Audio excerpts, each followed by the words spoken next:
आज का जो अपना टॉपिक रहेगा वो रहेगा विस्कोसिटी। विस्कोसिटी होता है श्यानता। नाम सुना होगा आपने। Yes sir. Normally first year में केमिस्ट्री के अंदर ये टॉपिक शायद आप पढ़ चुके हैं ऑलरेडी। तो इसी विस्कोसिटी के ऊपर अपन बात करते हैं। यहाँ पे अपने कई बार कम्पिटिटिव एग्जाम्स में भी इस पे ऑब्जेक्टिव टाइप के सवाल पूछते हैं इसमें से कुछ, और अपने जो बोर्ड के हिसाब से थ्योरी के अंदर भी पूरा बड़ा सवाल 4 नंबर का सवाल कई बार आता है, या फिर शॉर्ट नोट्स में आएगा तो सॉरी वैसे मेन क्वेश्चंस में आएगा तो 6 नंबर का सवाल आता है विस्कोसिटी के। उसके बारे में इन डिटेल बात करते हैं। पहले बात करते हैं विस्कोसिटी होता क्या है। विस्कोसिटी जिसे कि हम क्या कहते हैं, श्यानता कहते हैं, है ना। तो जैसे अपन भी बात करें, अगर आपने कभी गौर किया हो कि जैसे अगर मेरे पास दो तीन तरह के लिक्विड हैं फिलहाल। फॉर एग्जांपल मेरे पास एक एक गिलास है, और एक गिलास के अंदर मेरे पास है पानी। एक गिलास पूरा पानी से भरा हुआ है, ठीक है। और मेरे पास एक दूसरा गिलास है जिसके अंदर ऑयल भरा हुआ है, ठीक है, कोई भी ऑयल, ठीक है। और एक मेरे पास तीसरा गिलास है जिसके अंदर मेरे पास पारा भरा हुआ है। पारा जिसे अपन मर्क्यूरी कहते हैं, ठीक है।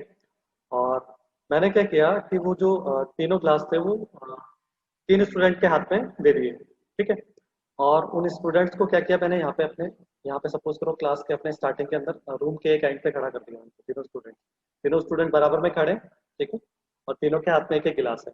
पहले स्टूडेंट के हाथ में पानी का गिलास है, दूसरे स्टूडेंट के हाथ में ऑयल का गिलास है यानी कि तेल का गिलास है, और तीसरे स्टूडेंट्स के हाथ में क्या है, पारे का गिलास है, ठीक है। तीनों के तीनों एक लाइन से खड़े हुए हैं। अब क्या किया, मैंने उनको कहा कि आपको ये गिलास को खाली करना है, ठीक है, और एट ए टाइम एक साथ खाली करना है। यानी एक साथ खाली करना है मतलब आपको जो उसके अंदर पानी भरा हुआ है पूरा का पूरा गिरा देना, ठीक है। और है क्या यहाँ पे सीन कि अपना जो जिस फर्श पे अपन गिरा रहे हैं, तो जिस साइड से अपन खड़े हैं उससे अपोजिट साइड की तरफ अगर अपन फर्श से लेके जाएं तो आपके फर्श में क्या है, थोड़ा सा स्लोप है ऐसा, ठीक है, हल्का सा बराबर स्लोप।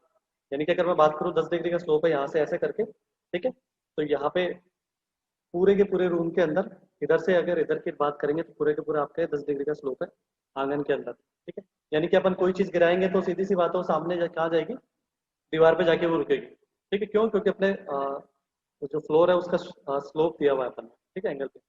तो अब क्या हुआ कि जब तीनों स्टूडेंट्स ने एक साथ वो जब अपने अपने गिलास खाली किए सेम टाइम पे एकदम तीनों ने अपने गिलास ऐसे उड़ेले, ठीक है।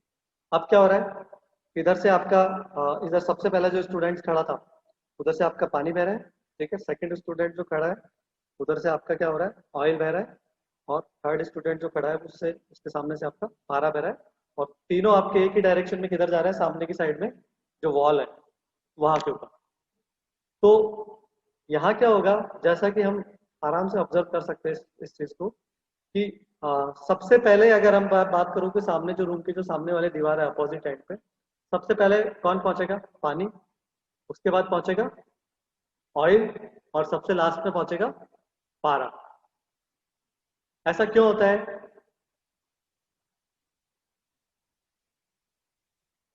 इसके पीछे जो रीजन है वो है बेसिकली इनका विस्कोसिटी सबसे बड़ा रीजन है यहाँ पे इस चीज के पीछे। कैसे हम ये समझ सकते हैं कि जैसे विस्कोसिटी हम क्या कहते हैं कि जैसे जो हमारा कोई भी फ्लूइड की बात करते हैं अपन, तो कोई भी जो फ्लूइड होता है वो परतों के रूप में बहता है। जैसे सपोज करो अगर मैं बात करूं कि मेरा नदी से पानी बह रहा है ना, तो उसको कुछ यूं समझे कि जो पानी के डिफरेंट डिफरेंट मॉलिक्यूल्स है वो क्या होते हैं, एक लेयर के रूप में रहते हैं, है ना। आपने कभी देखा होगा पानी की एक लहर ऐसे फ्लो करती है, तो पानी के जो डिफरेंट डिफरेंट मॉलिक्यूल है वो सारे मॉलिक्यूल्स मिलकर क्या बना रहे हैं, एक लेयर, ठीक है। तो पानी की एक लेयर, उसके ऊपर पानी की दूसरी लेयर, फिर पानी की तीसरी लेयर, यानी कि एक परत पानी की, फिर दूसरी परत, फिर तीसरी परत, फिर चौथी परत, फिर पांचवी परत। ऐसे जो पूरा का पूरा पानी है वो आपका सपोज करो ट्रेवल कर रहा है, ठीक है। अब यहाँ पे सिमिलरली क्या है कि बाकी अगर और कोई भी लिक्विड होगा तो वो भी आपका क्या होगा, लिक्विड आपका लेयर्स के फॉर्म में फ्लो करेगा, है ना, परतों के रूप में। तो आपके लेयर्स के फॉर्म में पूरा का पूरा एक साथ वो फ्लो करेगा। तो जो लिक्विड के, जैसे सपोज करो मेरे पास लिक्विड की एक लेयर है, एक ही ऊपर वाली लेयर है और इसकी एक नीचे वाली लेयर है। फिलहाल एग्जांपल करते हैं, इसकी बात करते हैं। मेरे पास कोई एक पर्टिकुलर लेयर है लिक्विड की, परत है, उसके नीचे एक परत है, उसके ऊपर एक परत है। ये परतें सारी की सारी क्या होगी, साथ में बहने की कोशिश करेगी पानी के साथ में। तो होता क्या है कि जब वो पानी की जो परत होती है जो सपोज करो ये आप इधर से पानी जब फ्लो करेगा, है ना, अपन ने सपोज करो कोई फोर्स लगाया है या पानी आपका जो फ्लो करता है, तो कभी कभार ऐसा हो सकता है कि आपका ये जैसे सपोज करो ये वाली जो परत है वो पर्टिकुलर किसी वेलोसिटी से बह रही है, यानी कि इसका परत का कुछ ना कुछ वेग हो। ऐसे ही इस ऊपर वाली परत का भी कुछ ना कुछ वेग होगा, ऐसे ही ये जो नीचे वाली परत है इसका भी कुछ ना कुछ वेग होगा। सपोज करो अगर ऐसा होता है कि सपोज ये जो हमारी जो बीच वाली परत है, सपोज करो उसकी आपकी वेलोसिटी 5 मीटर पर सेकेंड है, ठीक है। ये समझिए उसका वेलोसिटी 10 मीटर पर सेकेंड है, बीच वाली परत की वेलोसिटी, है ना। तो बीच वाली परत अपने 10 की स्पीड से मूव कर रही है। जो ऊपर वाली परत है उसकी वेलोसिटी है 15 मीटर पर सेकेंड, ठीक है। यानी कि उसकी वेलोसिटी क्या है, इससे ज्यादा है। ये वाली वेलोसिटी किसकी है, 15 मीटर पर सेकेंड, ठीक है। और जो बॉटम वाली वेलोसिटी है इस वाली परत की, उसकी वेलोसिटी है 5 मीटर पर सेकेंड। यानी कि बीच वाली परत की स्पीड 10, ऊपर वाली की 15 और नीचे वाले की 5। अब होता क्या है इस जगह अगर हम इसको ऑब्जर्व करें इस फिनोमेना को, तो बीच वाली परत तो मेरी एवरेज 10 मीटर पर सेकेंड की स्पीड से फ्लो करेगी, लेकिन ऊपर वाली परत जो कि क्या है उससे ज्यादा स्पीड से है, ठीक है। उसकी वेलोसिटी 15 है तो वो ज्यादा तेज भागने की कोशिश करेगी, और जो नीचे वाली परत है उसकी वेलोसिटी तो बहुत कम है, वो थोड़ी धीरे धीरे फ्लो करेगी। यानी कि जो बीच वाली परत है, अगर उसकी टेंडेंसी की बात करें तो जो उसकी एवरेज वेलोसिटी 10 है तो वो अपनी एवरेज वेलोसिटी से चलने की कोशिश करेगी, लेकिन ऊपर वाली परत क्या क्या होगी, उसको आगे की साइड में फ्लो कराने की कोशिश करेगी। और नीचे वाली परत क्या होगी, क्योंकि स्पीड कम है तो वो एक तरीके से हम यूं कहें कि थोड़ा कंपेरेटिवली लोअर एवरेज स्पीड रहेगी। यानी कि यहाँ पे स्पीड कम हो रही है, यहाँ से स्पीड बहुत ज्यादा हो रही है, और यहाँ पे अपना बीच की सी फिनोमेना है। तो इस वजह से क्या होगा कि जो पानी की जो डिफरेंट लेयर है जब वो फ्लो करती है, तो जो परतों के बीच में जो आपका एक तरीके से क्या है कि सापेक्षिक वेग है, एक परत का दूसरे परत के सापेक्ष कुछ ना वेग होगा, इस परत का इस परत के सापेक्ष कुछ वेग होगा, इस परत का इस परत के सापेक्ष कुछ ना कुछ वेग होगा। ऐसे ही पानी की जितनी भी लेयर है सबका जब ये सापेक्ष वेग होगा, तो पानी के कुछ ना कुछ क्या होगी, पूरी की पूरी ओवरऑल एवरेज स्पीड होगी। अब होता क्या है कि जब ये परतें पानी जब परतों के रूप में फ्लो करता है, तो किसी परत की स्पीड ज्यादा किसी परत की स्पीड कम है, इसकी वजह से क्या होता है पानी के अंदर स्ट्रेस डेवलप होती है। स्ट्रेस मतलब हम यूं कहें कि एक तरह से तनाव डेवलप होगा, है ना। क्यों, क्योंकि पानी की लेयर को समझ नहीं आएगा कि उसको आगे की तरफ बहुत तेज स्पीड से जाना है, या स्लोली स्लोली अपनी स्पीड से जाना है, या बहुत स्लोली जो नीचे वाली लेयर है उसकी स्पीड से जाना है। तो इस पूरे फिनोमेना के दौरान क्या होता है कि जो तरल की जो ये लेयर्स है वो एक दूसरे के बीच क्या लगाती है, रेजिस्टेंस लगाती है। जैसे अगर हम बात करें कि अगर हम रोड पे चलते हैं पैदल, तो हमारा जो शू है, नीचे जूता है, जूता और रोड के बीच में क्या होता है, फ्रिक्शन। इसी तरह जैसे गाड़ियों के अंदर अपन फोर व्हीलर में चलते हैं तो रोड के जो और गाड़ी के टायर के बीच में क्या लगता है, फ्रिक्शन, जो कि क्या करता है एक तरीके से उसकी वेलोसिटी के अंदर बाधा उत्पन्न करता है। वो फ्रिक्शन जितना कम होगा अपनी गाड़ी उतनी ज्यादा स्मूथ चलेगी, ठीक है। अगर वो फ्रिक्शन आपका जीरो होता है तो आपकी गाड़ी क्या होती है, लगातार चलती रहेगी, ठीक है। तो इस फिनोमिना में क्या होगा कि अगर हम विस्कोसिटी के रेस्पेक्ट में अगर इस चीज को अगर देखें, तो पानी जब परतों के रूप में बहता है, तो जो सारी की सारी जो पानी की जो परतें हैं वो क्या होगी, वो परतें जब फ्लो करेगी, ठीक है, तो उन परतों के बीच में क्या होगा, इंटरनल रेजिस्टेंस होगा। यानी कि उन परतों के बीच में क्या होगा, आंतरिक प्रतिरोध होगा। ये वाली ऊपर वाली परत इसको इधर की साइड लेके जाने की कोशिश करेगी, ये वाली परत इसको इधर की साइड लेके जाने की कोशिश करेगी। यानी कि जो बीच वाली परत है वो कुछ पार्ट तो उसका आगे की साइड भागने की कोशिश करेगा, कुछ पार्ट उसका अपनी जगह पे रह जाएगा, यानी कि पीछे की तरफ रह जाएगा। तो इस वजह से क्या होता है, उस परत में स्ट्रेस जो डेवलप होता है, और ये स्ट्रेस है, ये जो स्ट्रेस है बेसिकली ये क्या है, इस स्ट्रेस की वजह से क्या होता है, पानी जो ओवरऑल फ्लो कर रहा है उसके बहने के मार्ग में एक तरीके से क्या करेगी, ये चीज रुकावट डालेगी, एक तरीके से प्रतिरोध डालेगी। पानी अपना स्मूथली फ्लो नहीं कर पाएगा। अगर वेलोसिटी आपकी प्रॉपर रहती है और आपका ये जो प्रतिरोध जो स्ट्रेस है वो कम से कम रहता तो पानी आपका स्मूथली फ्लो करता। और चूंकि आपकी ये स्ट्रेस डेवलप हो रही है इन परतों के बीच में, यानी कि एक तरीके से आंतरिक प्रतिरोध डेवलप हो रहा है, तो ये प्रतिरोध क्या कर रहा है, पानी के बहने के मार्ग में रुकावट डाल रहा है, पानी को स्मूथली फ्लो नहीं करने दे रहा है। तो ये प्रतिरोध जितना ज्यादा होगा परतों के बीच में, उतनी ज्यादा शांता होगी। यानी कि क्या है कि जो इंटरनल रेजिस्टेंस है एक परत से दूसरी परत के बीच, यही क्या कहलाता है, आपका शांता कहलाता है। तो जितना ज्यादा प्रतिरोध होगा उतनी ज्यादा शांता होगी। अगर अपन डेफिनेशन वाइज बोले तो, अगर अपन विस्कोसिटी की डेफिनेशन दे, शांता की डेफिनेशन दे, तो it is the internal resistance offered by one layer of fluid over the adjacent layer of fluid, ठीक है। यानी कि आपकी ये दो तरल की दो परतों के बीच में क्या है, आपका आंतरिक प्रतिरोध है, जिसकी वजह से आपकी परत क्या क्या करता है, आपकी पानी है जो फ्लो करने के मार्ग के अंदर वो क्या करती है, रुकावट डालती है। तो ये जो रुकावट है, ये जो प्रतिरोध है, यही क्या कहलाती है, शांता कहलाती है। तो जैसा कि मैंने बात की थी, अगर जितना ज्यादा प्रतिरोध होगा पानी के बहने के मार्ग में, है ना, यानी कि परतों के बीच में जो आपस में जितना ज्यादा इंटरनल रेजिस्टेंस होगा, है ना, जो कि हमारी जितनी ज्यादा विस्कोसिटी होगी, उतना ज्यादा जितना ज्यादा प्रतिरोध होगा, जितनी ज्यादा विस्कोसिटी होगी, उतना ही तरल आपका क्या होगा, धीरे धीरे बहेगा, मतलब फ्लो कम करेगा। लेकिन अगर विस्कोसिटी कम होगी तो तरल आपका क्या होगा, स्मूथली बहुत तेज स्पीड से फ्लो करेगा। तो जो मैंने 3 एग्जांपल दिए थे कि यहाँ पे मेरे पास पानी है, और यहाँ पे मेरे पास ऑयल है, और तीसरे वाले ग्लास में मेरे पास क्या है, पारा है। तो पानी चूंकि आपका सबसे पहले पहुंच जाता है दीवार पे, यानी कि पानी के लिए क्या है, आपका तरल के बहने के मार्ग में रुकावट कम है, यानी पानी के लिए विस्कोसिटी का मान कम है, तो आपका पानी फटाफट क्या करता है, ट्रेवल करता है, तरल फ्लो होकर आपका उस एंड पे पहुंच जाएगा।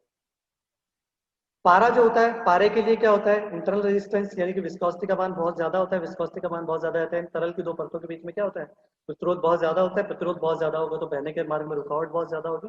जितनी ज्यादा रुकावट होगी उतना ही वो धीरे धीरे बह पाएगा। तो पारा क्या होगा, सबसे लास्ट में पहुंचेगा दीवार के उस साइड पे। बात करें बीच की, ऑयल की, उसका प्रतिरोध यानी कि उसके लिए विस्कोसिटी का मान पानी से तो क्या है ज्यादा, लेकिन पारे से क्या है कम।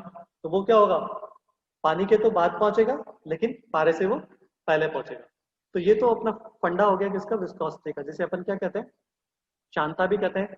अब विस्कोसिटी को अपन कई सारे नाम आपको हो सकता है, कई जगह कोएफिशिएंट ऑफ विस्कोसिटी देखने को मिले, कई जगह डायनामिक विस्कोसिटी को देखने को मिले, कई जगह एब्सोल्यूट विस्कोसिटी देखने को मिले। तो अगर इनमें से एग्जाम में आपके पास कोई भी वर्ड आ रहा है, मैं दोबारा रिपीट कर रहा हूँ, either viscosity, either Shanta, absolute viscosity, dynamic viscosity या कोएफिशिएंट ऑफ विस्कोसिटी यानी कि शांता गुणांक, है ना। और डायनेमिक विस्कोसिटी अपनी गति शांता, एब्सोल्यूट विस्कोसिटी अपनी निरपेक्ष शांता, यानी शांता, निरपेक्ष शांता, गतिज शांता या शांता गुणांक, है ना। ये सारी जो है सबके सब क्या है, आपके विस्कोसिटी की टर्म्स है। तो इनमें से कोई भी नाम है, एक्चुअल में सवाल किसके बारे में पूछ रहा है, वो विस्कोसिटी के बारे में पूछ रहा है। तो ये तो हुई बात विस्कोसिटी की, ठीक है। ये तो थ्योरेटिकल पॉइंट ऑफ व्यू से बात हुई, यानी कि किसी भी चीज को हम यहाँ पे क्यों स्टडी कर रहे हैं विस्कोसिटी की, कि सपोज करो मेरे पास कोई इंस्ट्रूमेंट है, कोई डिवाइस है, उसके अंदर कोई पाइप है, ठीक है ना। से एग्जांपल वेंचुरोमीटर की बात करते हैं, जिसके अंदर आपका पाइप होता है। तो उस पाइप में से क्या होता है, मेरे को कोई लिक्विड फ्लो कराना है, हो सकता है मैं पानी फ्लो कराऊं, हो सकता है मैं ऑयल फ्लो कराऊं उससे, या फिर हो सकता है मैं पारा फ्लो कराऊं। तो जब मैं उस पाइप से वो वर्किंग फ्लूइड लिक्विड फ्लो कराऊंगा, तो जो मेरी रिक्वायरमेंट होगी उसके अकॉर्डिंग वो पानी फ्लो कर पा रहा है कि नहीं कर पा रहा है, या वो पारा फ्लो कर पा रहा है कि नहीं कर पा रहा है। या मैं पानी लूंगा तो मेरे लिए ज्यादा बढ़िया रहेगा उस पाइप में, या पारा लूंगा उस पाइप में तो ज्यादा बढ़िया रहेगा, या कोई ऑयल लूंगा उस पाइप में तो ज्यादा बढ़िया रहेगा, है ना। तो उसके लिए जो मेरे जो सारे के सारे अरेंजमेंट है वो कैसे डिसाइड होंगे, मुझे ये पता होना चाहिए कि पानी जब बहता है तो पानी के बहने के लिए क्या प्रॉपर्टी है, उसकी विस्कोसिटी कितनी होती है, पारे की विस्कोसिटी कितनी होती है, ठीक है। तो जब मुझे इनकी विस्कोसिटी पता रहेगी, इसका मतलब क्या, मुझे उनके बिहेवियर का पता रहेगा।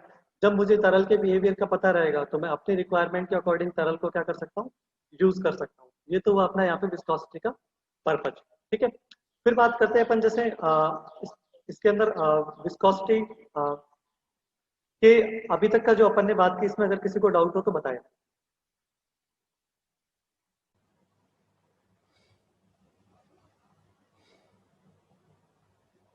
तो मैं स्क्रीन शेयर कर रहा हूं, आप देखिए।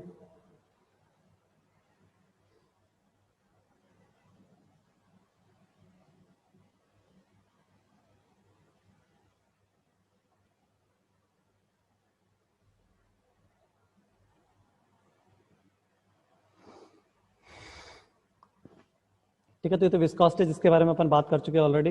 विस्कोसिटी शांता होती है, जैसा कि आप स्क्रीन पे देख पा रहे हो। विस्कोसिटी को कोएफिशिएंट ऑफ विस्कोसिटी भी बोलते हैं, डायनामिक विस्कोसिटी बोलते हैं, एब्सोल्यूट विस्कोसिटी बोलते हैं। डायनामिक विस्कोसिटी मतलब गति शांता, निरपेक्ष शांता है। यानी कि अगर हमारे बोर्ड में सवाल पूछा जाए शांता का, शांता गुणांक का, गति शांता है, निरपेक्ष शांता, तो एक्चुअल में बात कर रहा है शांता की या विस्कोसिटी की। तो इसका जो छोटा सा अगर बात करें फॉर्मूले की, तो वो डिराइव करते हैं। तो न्यूटन्स लॉ जो हमने पढ़ा भी हुआ है पहले, और आप लोगों को ध्यान भी होगा।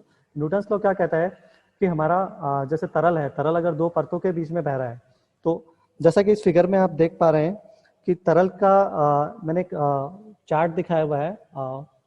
y और u के बीच में एक कर्व बना हुआ है, वो बेसिकली एक वेलोसिटी प्रोफाइल है ना। y वहां पे क्या है, डिस्टेंस, और u हमारी क्या है, वेलोसिटी या वेग, ठीक है। तो y तो हो गई दूरी और u हो गया वेग, ठीक है। अब इसकी बात करते हैं कि तरल की जो एक परत है, वो जो आपको वेलोसिटी वाला प्रोफाइल वाला मैंने एक कर्व सा सीन दिखाया हुआ है, वो बेसिकली क्या है, तरल जब फ्लो कर रहा था तो उसकी कोई परत इस तरीके से आपकी फ्लो कर रही है, उसकी जो वेलोसिटी प्रोफाइल है। यानी कि बात करें कि एक परत उसकी वेलोसिटी तो u है ना, यानी कि u वेग से ट्रेवल कर रही है, और जो ऊपर वाली परत आपको दिखाई दे रही है जिसकी वेलोसिटी कितनी है, u plus D you velocity है, ठीक है। तो यानी कि नीचे वाली जो परत है उसकी वेलोसिटी कितनी है, u, और ऊपर वाली जो परत है उसकी velocity u plus D you, यानी कि वो नीचे वाली परत से ज्यादा स्पीड से ऊपर वाली परत क्या कर रही है, ट्रेवल कर रही है, ठीक है। इन दोनों परतों के बीच में बहुत कम डिस्टेंस है, जिसे हमने क्या लिया है, dy। तो y हमारी टोटल डिस्टेंस है, ठीक है, और dy आपकी क्या है, एक स्मॉल डिस्टेंस की बात करते हैं हम दोनों। तो दोनों परतों के बीच में एक बहुत मामूली बहुत ही स्मॉल डिस्टेंस है। परत पहली जो नीचे वाली जो परत है वो u वेलोसिटी से ट्रेवल कर रही है, ऊपर वाली परत u plus D you velocity से ट्रेवल कर रही है। तो अगर हम न्यूटन्स लॉ के हिसाब से बात करें, है ना, तो यहाँ पे जो शियर स्ट्रेस डेवलप होगी दोनों परतों में, एक परत तो क्या होगी, नीचे वाली परत की तो चूंकि वेलोसिटी कम है और ऊपर वाली परत की वेलोसिटी ज्यादा है, तो नीचे वाली परत तो अपनी एवरेज वेलोसिटी से फ्लो करने की कोशिश करेगी, जबकि ऊपर वाली परत क्या करेगी, उसको और ज्यादा स्पीड से आगे ले जाने की कोशिश करेगी। इसकी वजह से क्या होगा, इन दोनों परतों के बीच में क्या होगा, रेजिस्टेंस प्रोड्यूस होगा, एक स्ट्रेस डेवलप होगी। वो स्ट्रेस कितनी होगी, रेट ऑफ शियर स्ट्रेन के समानुपाती। यानी कि जो शियर स्ट्रेस है इन दोनों परतों के बीच में, जो जो अपरूपण तनाव उत्पन्न हो रहा है एक तरीके से, वो किसकी वजह से उत्पन्न हो रहा है, शियर फोर्स की वजह से। क्योंकि एक परत पे क्या लगाया अपन ने, पानी पे जब फोर्स लगा तो पानी ने आपका ट्रेवल करना स्टार्ट किया, तो वो जो फोर्स लग रहा है उसकी वजह से क्या हुआ, दोनों परतों की ने ट्रेवल करना स्टार्ट किया। नीचे वाली परत की वेलोसिटी कम थी, ऊपर वाली परत की ज्यादा थी, तो उसकी वजह से उन दोनों परतों के बीच में क्या हुआ, स्ट्रेस डेवलप हुई। और वो स्ट्रेस किसके इक्विवेलेंट होगी, रेट ऑफ शियर स्ट्रेन के अकॉर्डिंग होगी, उसके समानुपाती होगी।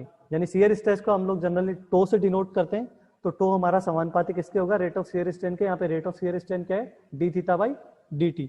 यहाँ पे थीटा क्या है, बेसिकली एंगल आपको फिगर के अंदर भी दिखाई दे रहा है ना, जो एक ट्राइंगल बना हुआ है उस ट्राइंगल के अंदर जो एक एंगल दिया हुआ है हम लोगों ने थीटा, ठीक है। ये बेसिकली ये वाला जो थीटा है ये बेसिकली क्या है, यहाँ पे rate of change of shear stress divide by time. मतलब अपना जो शियर स्ट्रेस, शियर स्ट्रेन जो है किस दर से अपना परिवर्तित हो रहा है। यहाँ पे हमें ध्यान है कि जो रेट ऑफ चेंज ऑफ जो शियर स्ट्रेन है वो बेसिकली इसके होगा change in velocity with respect to y. यानी कि जो हमारी जो तरल का जो वेग होगा वो समय के साथ साथ जो परिवर्तित हो रहा है उसके क्या होता है, वो समानुपाती होता है। इसको फॉर्मूले को अगर हम सिंप्लीफाइड करते हैं तो टो हमारा प्रोपोर्शनल किसके आएगा, d theta by d t. तो हमारा क्या है, रेट ऑफ शियर स्ट्रेन, और रेट ऑफ शियर स्ट्रेन हमारा किसके प्रोपोर्शनल होता है, d theta d u by d y के, यानी change in velocity with respect to y, यानी कि यू का वाई के सापेक्ष वेग में जितना परिवर्तन है उसके प्रोपोर्शनल। फिर इस प्रोपोर्शनल के निशान को अगर हटाते हैं तो हमारे पास एक कांस्टेंट आता है, जैसे हमने म्यू से डिनोट किया, ठीक है।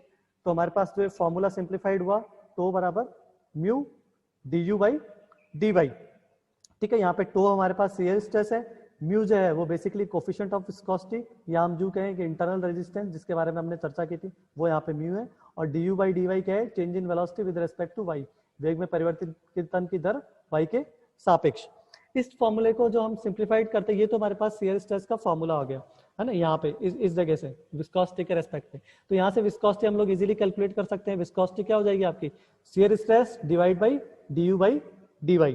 तो ये फॉर्मूला हमें ध्यान में भी रखना है यहाँ पे, है ना। कई बार ऑब्जेक्टिव के हिसाब से कॉम्पिटिटिव एग्जाम्स में सिंपली आपको कई बार कोई न्यूमेरिकल पूछ लेते हैं तो उसमें आपको शियर स्ट्रेस की वैल्यू दी हुई रहेगी और rate of change of velocity with respect to y d u by d y की वैल्यू दी हुई रहेगी। तो हमें सिंपली डिवाइड करना है और हमारी विस्कोसिटी वहाँ पे आराम से कैलकुलेट कर सकते हैं, बस हमें थोड़ा यूनिट का ध्यान में रखना है। तो यहाँ पे अगर हम बात करें कि ये जो वेलोसिटी प्रोफाइल है, चूंकि नॉन लीनियर प्रोफाइल थी तो हम लोगों ने इसको क्या माना, टो बराबर mu into d u by d y. क्यों, क्योंकि डी यू आपका स्मॉल वेलोसिटी है और आपका डी वाई भी आपकी दोनों जो परतें हैं उनके बीच में स्मॉल डिस्टेंस है। लेकिन अगर हमारी प्रोफाइल एक्चुअल के अंदर पूरी की पूरी लीनियर हो तो इस फॉर्मूले को हम लोग कैसे सिंप्लीफाइड कर सकते हैं, डी यू की जगह हम लोग क्या ले सकते हैं, वेलोसिटी यू, और डी वाई जो हमारी जो डिस्टेंस है उसकी जगह हम लोग क्या ले सकते हैं, वेलोसिटी वाई। तो इसी फॉर्मूले को अगर हम सिंप्लीफाइड करें तो हमारे पास शियर स्ट्रेस क्या आता है, टो बराबर mu into u upon y, ठीक है। ये हमारे पास फॉर्मूला हुआ, इसको हम लोगों को ध्यान में रखना है। अब जो यहाँ से जो एक तो मैंने आपको बताया कि ऑब्जेक्टिव में सीधा सा ये सवाल पूछ सकते हैं कि आपको विस्कोसिटी पूछ ले, आपको शियर स्ट्रेस की वैल्यू दी हुई हो, वेलोसिटी की वैल्यू दी हुई हो, यू की वैल्यू, और वाई आपकी डिस्टेंस की वैल्यू दी हुई हो। तो ये जो चार अपने पास यहाँ पे वेरिएबल है, यहाँ पे तो अपने पास शियर स्ट्रेस है, म्यू विस्कोसिटी, यू वेलोसिटी और वाई आपकी डिस्टेंस। तो इन चार में से क्या होगा, जब भी कभी न्यूमेरिकल में सवाल पूछते हैं तो कोई तीन वैल्यू दी हुई रहेगी और एक अपन को अननोन रहेगी। से एग्जांपल उन्होंने शियर स्ट्रेस की वैल्यू दे दी, टो की वैल्यू दे दी सवाल में, यू की वैल्यू दे दी यानी कि तरल की वेलोसिटी दे दी अपनी, किस वेग से बह रहा है हमारा कोई लिक्विड, और वाई अगर उनके बीच में परतों के बीच में अगर उसने डिस्टेंस बता दी, ठीक है। तो हम लोग म्यू आराम से कैलकुलेट कर सकते हैं, विस्कोसिटी आराम से कैलकुलेट कर सकते हैं। एक तो ऑब्जेक्टिव में सवाल आता है यहाँ पे इस तरीके से। दूसरा जो ऑब्जेक्टिव में सवाल आता है जो कि बहुत ज्यादा बार पूछा जाता है, विस्कोसिटी की यूनिट पूछी जाती है कई बार। तो विस्कोसिटी की यूनिट ये आप चाहे तो यहाँ पे कैलकुलेट कर सकते हैं, एक बार अपन कैलकुलेट करके निकाल के देखेंगे, बाद में आपको ध्यान में भी रखनी है उसको। ये नहीं कि एग्जाम के अंदर सवाल आता है तो हम लोग वहाँ पे कैलकुलेट करने लग जाए, इतना टाइम नहीं होता हमारे पास में ऑब्जेक्टिव के। जब भी कोई कॉम्पिटिटिव एग्जाम्स का पेपर होता है तो हमें विस्कोसिटी की जो स्टैंडर्ड यूनिट्स है वो हमें ध्यान में भी रखनी है। तो पहले बात करते हैं किस तरीके से हम लोग यूनिट आराम से निकाल सकते हैं। तो जैसा कि हमने पीछे भी जो जितनी भी डिफरेंट प्रॉपर्टी पढ़ी थी, जैसे स्पेसिफिक वेट पढ़ा था, मास डेंसिटी पढ़ा था, रिलेटिव डेंसिटी पढ़ा था, या यू कहें स्पेसिफिक ग्रेविटी की बात की थी। तो वहाँ सबके अंदर जब हम लोगों ने उनकी यूनिट की बात की थी, तो हमें क्या पता होना चाहिए, उसका सिंपल डेफिनेशन पता हो और उसका फॉर्मूला पता हो। तो उसका फॉर्मूला पता होगा तो उस फॉर्मूले से हम बड़े आराम से यूनिट निकाल सकते हैं। तो यहाँ पे हमारे पास जो विस्कोसिटी है, विस्कोसिटी का फॉर्मूला हमें पता है, जैसा कि आप स्क्रीन पे देख पा रहे हैं, म्यू हमारा इज इक्वल टू क्या है, tau upon d u by d y. या हम यू कहें कि म्यू इज इक्वल टू क्या हो जाएगा, tau upon u by y. इसको सिंप्लीफाइड करते हैं अगर हम यहाँ पे, तो यूनिट निकालने का के लिए, तो आप ध्यान से देखिए जो शियर स्ट्रेस हमारी होती है, शियर स्ट्रेस क्या होता है, तो शियर स्ट्रेस के अगर हम डेफिनेशन वाइज बोले तो 4 पर यूनिट एरिया, यानी कि एकांक क्षेत्रफल पर लगने वाला बल। कोई हमारे पास एक एरिया है सपोज करो, और उसका एरिया सपोज करो 1 मीटर स्क्वायर है अगर एरिया, तो उस टाइम उस एरिया पे जितना फोर्स लग रहा है वो किसके इक्वल होगा, उसके उस तरल के लिए वहां पे शियर स्ट्रेस के इक्वल होगा। और यहाँ पे ये ध्यान वाली बात है कि जो हमारा जो सरफेस है वो क्या है, परपेंडिकुलर है आपके फोर्स के। तो इस फॉर्मूले को अगर हम सिंप्लीफाइड करें, किस लिए सिंप्लीफाइड कर रहे हैं, हमें सिंपली यूनिट निकालनी है, क्योंकि ऑब्जेक्टिव में कई बार डायरेक्टली हमें पूछ लिया जाता है कि निम्न में से विस्कोसिटी की कौन सा एक मात्रक है, या निम्न में से विस्कोसिटी की कौन सी एक यूनिट है। ठीक है, तो सिंपल करते हैं, अगर शियर फोर्स को जिसको हमने टो से डिनोट किया, शियर फोर्स होता है फोर्स अपॉन एरिया, यानी कि एकांक क्षेत्रफल पर लगने वाले बल को हम क्या कहते हैं शियर फोर्स। तो एफ हमारा फोर्स हो गया, ए आपका एरिया हो गया यहाँ पे। ठीक है, म्यू हमारे पास में विस्कोसिटी है, यू वेलोसिटी है, और वाई हमारे पास में डिस्टेंस है। यहाँ पे ध्यान में रखेंगे कि यू और म्यू का क्लियर कट डिफरेंशिएट किया है मैंने, तो जब भी पूरा डेरिवेशन करें तो आप ध्यान में रखें यू को कहीं म्यू ना बना दे और म्यू को कहीं यू ना बना दे। इस चीज का आप स्पेशली ख्याल रखें। यहाँ पे अगर सब्जेक्टिव में सवाल पूछा जाता है, अगर डेरिवेशन पूछी जाती है, तो उस जगह भी इस चीज का आपको स्पेशल ख्याल रखना है। तो हम लोग बात करते हैं इसकी यूनिट निकालने की, तो हम दो तरीके से यूनिट निकाल सकते हैं। पहला जो हमारे पास मेथड है, म्यू को हम लोगों को सिंप्लीफाइड करना है। तो म्यू को अगर हम लोगों ने इस फॉर्मूले के अंदर सिंप्लीफाइड किया, तो सिंपली यहाँ से क्या करते हैं, क्रॉस मल्टीप्लाई करेंगे, तो F cross Y upon U upon A. एक तो हमारे पास ये आया सिंपल फॉर्मूला म्यू के लिए, विस्कोसिटी के लिए। अब मात्रक निकालना है, तो मेरे पास फॉर्मूला आ गया, तो मुझे क्या करना है, फॉर्मूले में जितने भी वेरिएबल्स हैं उन सबके भी यूनिट मुझे पता होने चाहिए। अगर उन सबकी यूनिट है तो मुझे क्या करना है, सिंपली जिसकी यूनिट जहाँ है उसको वहां प्लेस कर देना है और उसको सिंप्लीफाइड कर देना है। जैसे बात करें फोर्स की, फोर्स जैसा कि हमें पता है फोर्स की यूनिट क्या होती है, न्यूटन। ठीक है, यानी कि बल की जो मात्रक होता है वो न्यूटन होता है, तो फोर्स की यूनिट मैंने न्यूटन लिखी है यहाँ पे। वाई की बात करें, वाई क्या है हमारे पास, डिस्टेंस, दूरी को हम लोग किसमें मेजर करते हैं, मीटर के अंदर मेजर करते हैं। ठीक है, हम लोग यहाँ पे स्टैंडर्ड यूनिट, एसआई यूनिट या एमकेएस यूनिट्स के बारे में भी बात के रेस्पेक्ट में बात करेंगे। तो फोर्स को हम लोग न्यूटन में मेजर करते हैं, और जो वाई जो डिस्टेंस है उसको हम लोगों ने मीटर में मीटर हो गया उसका यूनिट। इसी तरह जो यू है, यू क्या है, वेलोसिटी। तो वेलोसिटी का हमें पता है, वेलोसिटी का यूनिट क्या होती है, मीटर पर सेकंड। अगर किसी को पता नहीं है तो सिंप्लीफाइड कर सकता है, वेलोसिटी क्या होती है आपकी, डिस्टेंस डिवाइड बाई टाइम, यानी कि चाल बराबर क्या होता है, दूरी बटा समय। दूरी को किसमें मापते हैं, मीटर में, और समय को किसमें मापते हैं, सेकंड में।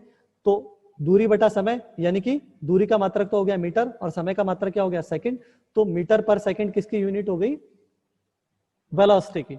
ठीक है, उसके बाद एरिया की बात करते हैं, तो एरिया हमारा लंबाई गुणा चौड़ाई, लंबाई को मीटर में मापते हैं, चौड़ाई को मीटर में मापते हैं। तो लंबाई गुणा चौड़ाई यानी कि metre into metre, metre square, ये हमारे पास सिंपली किसका यूनिट हो गया, मात्रक एरिया का। ठीक है, इस पूरे एक्सप्रेशन को अगर हम सिंप्लीफाइड करते हैं तो हमारे पास अल्टीमेटली फाइनली क्या आता है, न्यूटन पर मीटर स्क्वायर इंटू सेकेंड, यानी कि न्यूटन सेकेंड पर मीटर स्क्वायर। तो न्यूटन सेकेंड पर मीटर स्क्वायर हमारे पास किसकी यूनिट आ गई, विस्कोसिटी की। यहाँ पे हमें पता है कि न्यूटन पर मीटर स्क्वायर को हम लोग क्या बोलते हैं, पास्कल भी कहते हैं। तो न्यूटन पर मीटर स्क्वायर को क्या कहते हैं हम, पास्कल। ठीक है, और सेकंड हमारे पास ऊपर है, तो यहाँ पे विस्कोसिटी की यूनिट की बात करते हैं तो पास्कल इंटू सेकंड।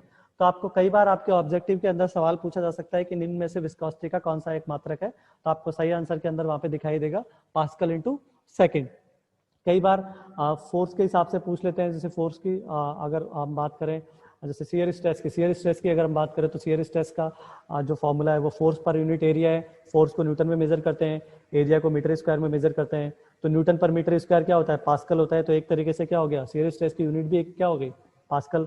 इसी तरह अगर हम लोग प्रेशर की बात करें, प्रेशर होता है, तो प्रेशर की बात करें तो प्रेशर को अगर हम सिंप्लीफाइड करें, प्रेशर क्या होता है, फोर्स पर यूनिट एरिया।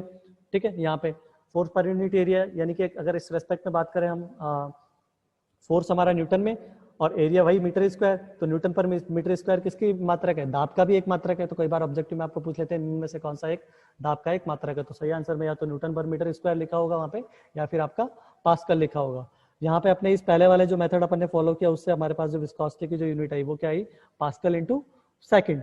ये हमें ध्यान में रखना है। फिर हम लोग इसको और सिंप्लीफाइड कर सकते हैं, जो दूसरा जो मेथड है उससे अगर हम लोग सिंप्लीफाइड करें इसको, तो वहां पे हमने सिंप्लीफाई क्या किया है, y की यूनिट तो मीटर ही ली है, एरिया हमारा मीटर स्क्वायर में ही है, u हमारा मीटर पर सेकंड में ही है, लेकिन जो फोर्स की जो यूनिट है जो हमने डायरेक्टली वहां पे क्या ली थी? न्यूटन ली थी। यहाँ पे हम लोग क्या करेंगे? न्यूटन को थोड़ा सा सिंप्लीफाइड करेंगे। तो फोर्स को अगर हम सिंप्लीफाइड करते हैं तो फोर्स क्या होता है? Mass into acceleration. फोर्स हमारा क्या होता है? द्रव्यमान इंटू त्वरण। द्रव्यमान को हम लोग किसमें मापते हैं? किलोग्राम में। और एरिया, त्वरण हमारा क्या होता है? वेग बटा समय। एरिया तो त्वरण की हमारी यूनिट क्या हो जाती है? मीटर पर सेकंड स्क्वायर। इसके बारे में हमने ऑलरेडी लास्ट क्लास में चर्चा करी थी। ठीक है, तो यहाँ से इसको अगर हम लोग सिंप्लीफाइड करें, यानी कि न्यूटन को बेसिकली, न्यूटन क्या है आपका? केजी इंटू मीटर पर सेकंड स्क्वायर। या फिर आप यहाँ से भी देख सकते हैं कि फोर्स को की जगह अगर आपका हम लोग फॉर्मूले के अंदर एम ए रखते हैं तो केजी एम के लिए तो क्या हो गया? एम का मात्रक, द्रव्यमान का मात्रक तो किलोग्राम, और ए यानी कि त्वरण, त्वरण का मात्रक हमारा क्या हो गया? मीटर पर सेकंड स्क्वायर। तो केजी इंटू मीटर पर सेकंड स्क्वायर बेसिकली किसका मात्रक हो गया? फोर्स का। और केजी इंटू मीटर पर सेकंड स्क्वायर की क्या कहलाता है? न्यूटन कहलाता है। ठीक है, फिर इस फॉर्मूले को अगर अपन सिंप्लीफाइड करें, यहाँ पे y की अगर यूनिट लिख देते हैं, y हमारा मास जो कि सॉरी y हमारे पास डिस्टेंस जो कि हम लोग मीटर में मापते हैं। इसी तरह जो वेलोसिटी है मीटर पर सेकंड, और एरिया हमारा मीटर स्क्वायर। इसको हम लोग सिंप्लीफाइड करते हैं तो सिंपल हमारे पास क्या एक्सप्रेशन आता है? एक्सप्रेशन आता है kg upon metre into second. ठीक है, तो हमारे पास विस्कोसिटी की दो यूनिट आ गई। पहली यूनिट पास्कल इंटू सेकंड, दूसरा हमने दोबारा इसको सिंप्लीफाइड किया तो इसकी यूनिट आई K G upon metre into second, यानी कि पास्कल इंटू सेकंड क्या है आपका? KG upon metre into second. तो यहाँ पे हो सकता है आपको ऑब्जेक्टिव के अंदर चार ऑप्शन जो रहते हैं आपके, उसमें हो सकता है आपके पास किसी एक ऑप्शन में पास्कल इंटू सेकंड हो, या फिर हो सकता है किसी एक ऑप्शन में आपका KG upon metre into second हो। ये तो बात हुई हम लोगों के पास एमकेएस जो फॉर्मूला है, यानी कि हम लोग किलोग्राम द्रव्यमान को किलोग्राम में ले रहे हैं, जो लंबाई है उसको मीटर में ले रहे हैं। ठीक है, टाइम को हम लोग सेकंड में लिख रहे हैं। लेकिन अगर हम लोग सीजीएस पद्धति की बात करें, है ना, अलग अलग अपन माप सकते हैं। तो सीजीएस पद्धति में मीटर जो लंबाई होती है उसको किस में मापते हैं? सेंटीमीटर में। जबकि जो एमकेएस या स्टैंडर्ड जो यूनिट्स होती है हमारे पास ऐसा यूनिट्स, उसके अंदर हम लोग दूरी को मीटर में मापते हैं। तो इसको सिंप्लीफाइड हम क्या करें? सीजीएस पद्धति के अंदर इस एक्सप्रेशन को सिंप्लीफाइड करते हैं, जो कि kg upon metre into second है जो। तो किलोग्राम द्रव्यमान को एमकेएस पद्धति के अंदर किलोग्राम में मापते हैं। अगर सीजीएस पद्धति की बात करेंगे हम, तो सीजीएस का मतलब C stand for centimetre, G stand for gram, और एस स्टैंड फॉर सेकंड। यानी कि जो सीजीएस है, सी आपका सेंटीमीटर, जी ग्राम और एस सेकंड। ऐसे अगर एमकेएस की बात करें तो एम क्या हो गया हमारा यहाँ पे? किलोग्राम। ठीक है, या सॉरी एम जो हो गया हमारा मीटर, और जो के हो गया हमारा किलोग्राम, और एस हमारा सेकंड। ठीक है, तो एम की जगह तो यहाँ पे हम लोग पहले जो केजी पर मीटर पर सेकंड अगर स्टैंडर्ड यूनिट आ रही थी हमारी एमकेएस पद्धति में, तो इसको सिंप्लीफाइड करेंगे तो हम लोग सीजीएस पद्धति में द्रव्यमान को किसमें मापते हैं? ग्राम में। तो केजी की जगह हम लोगों ने सिंपली क्या लिखा? ग्राम। और मीटर की जगह सिंपली हम लोगों ने क्या लिखा? सेंटीमीटर लंबाई को मापा, और टाइम को सेकंड के अंदर ही मापा। तो बेसिकली ये जो आपको हो सकता है विस्कोसिटी की यूनिट पूछा जाए तो कहीं पे आपको चार ऑप्शन में लिखा हुआ मिले, ग्राम अपॉन सेंटीमीटर इंटू सेकेंड। ठीक है, और ये जो इस ग्राम अपॉन सेंटीमीटर इंटू सेकेंड है, इसी को हम क्या कहते हैं? पॉइस कहते हैं। तो ये बहुत बार कॉम्पिटिटिव एग्जाम्स में पूछा गया सवाल है। इवन दैट एसएससी में भी कई बार पूछा जाता है सवाल। इसके अलावा अलग जो पीएसयू उनमें कई बार ये सवाल पूछा गया है कि निम्न में से विस्कोसिटी का कौन सा एक मात्रक है। तो हो सकता है आपको चार एक ऑप्शन में किसी जगह पॉइस लिखा हुआ मिले। ठीक है, इस तरह सवाल को एक तो इस तरीके से पूछते हैं। दूसरा सवाल ये पूछ लेते हैं कि जो शांता का जो मात्रक है पॉइस, वो कौन सा है निम्न में से? यानी कि पॉइस को अगर अपन सिंप्लीफाइड करेंगे तो पॉइस बेसिकली क्या है? ग्राम अपॉन सेंटीमीटर इंटू सेकंड।